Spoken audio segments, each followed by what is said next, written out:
Well, one of the big news events of the new year is going to be Donald Trump's inauguration as President of the United States. It's going to take place on the 20th of January. And one of the key donors to his campaign, the man who is now advising him on Indian affairs and who got Indian Americans excited about the Trump phenomenon, is business tycoon Shalabh Kumar, who heads the Republican Hindu Coalition in the United States. He's also chairman of the India-American Advisory Council and joins us here in New Delhi tonight, here in the studio with us. Mr. Kumar, thank you very much for coming in.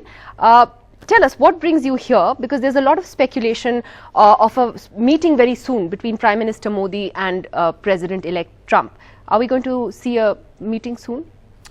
Well, that I cannot tell. Are you working towards that? We have a very aggressive agenda in the United States, very aggressive.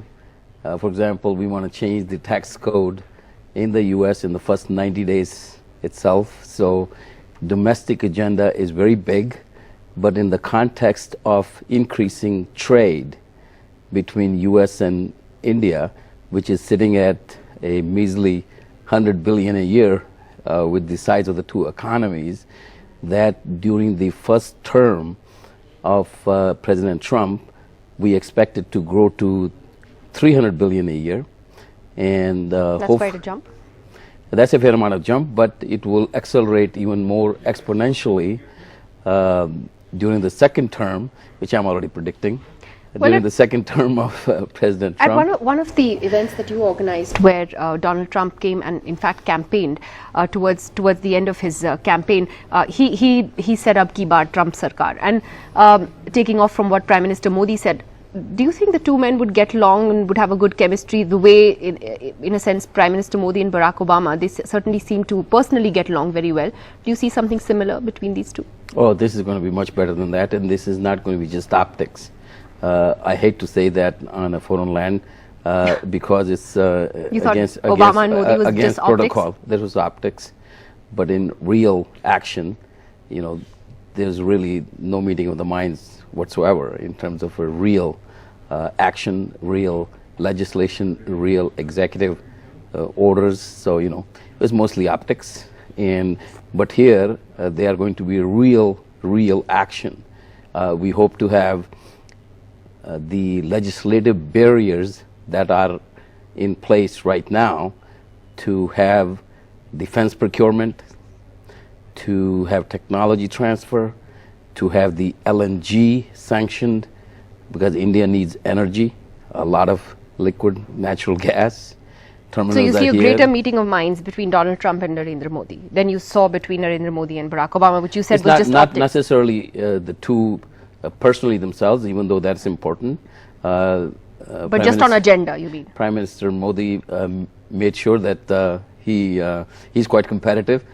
He made sure that he is one of the very first ones to call President-elect Trump to congratulate him. And so, you know, that did happen. But let me ask you a personal question, because the US election was so keenly followed, and you know, the media got it all wrong there, right? Everyone thought that Hillary Clinton was going to win. Were you at all surprised when Donald Trump won? Not, you know, even a little bit, even though I know you were confident and you were supporting him and you donated so much money to his campaign, nearly $1 million or more, I believe. But was there any element of surprise when it finally happened? That's a good question. My daughter, Manasvi, who was with me, she had taken 6 months off for her profession. She happens to be in Bollywood, Manasvi. And she had some doubts, but I never had any doubts whatsoever. I mean, you know, really never had any doubts. I thought he's going to be over 300 electoral votes, and he got eventually 306 electoral votes. There was no doubt in my mind at all. And the media, you know, tends to be leftist, not only in United States, but in India as well. I actually called CNN as Clinton News Network instead of cable news network. And you know, that day itself, on the day of the election, in the morning, I think exit polling, they were giving 85% chance that Hillary will win. Yeah, and then it swung the other way. At 7:30 in the evening, they were still predicting that Hillary will But let me ask you, how much does Donald Trump really understand about India? Again, at the same event that you organized, at that big event that he spoke at, my colleague Srinivasan Jain went to interview Donald Trump that day, and you met him. And one of the things Donald Trump said to him is that, I love India, I love Hindus. Well, India is not just Hindus. India is Hindus, Muslims, Christians, Buddhists. It's a multi-religious country. One got a sense at that time that maybe Donald Trump doesn't entirely understand what India is and what it stands for and what it's about. I don't think that is correct. He totally understands. He understands India, Hindus and Muslims and Jews and Christians better than any other leader in the world, in the past, in the present, except only other person I will say is Newt Gingrich. And no, he understands this very well. I mean, he is attending a Republican Hindu coalition rally on October 15th. So he's going to love Hindus. And of course, he has to state Hindus, and he does. He does love Hindus. He has personally stated to me in the very first meeting I had with him that he believes Hindus are very peaceful people, quote unquote. You could quote that. And he had that impression. He has spent time in India. His children went to schools where there were quite a few Hindu students.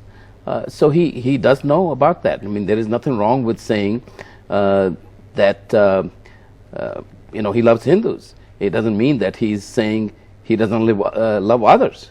But he doesn't seem to love Muslims very much, because he wants to put restrictions on their travel, something which you have supported in the past. Do you still want him to do that?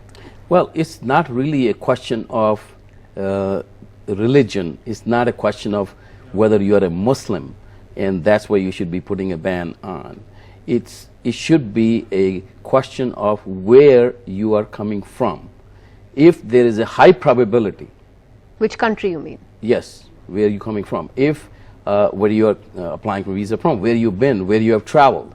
In all your visa applications, you are asked the question what countries you have traveled to in the last 3 years or last 6 months.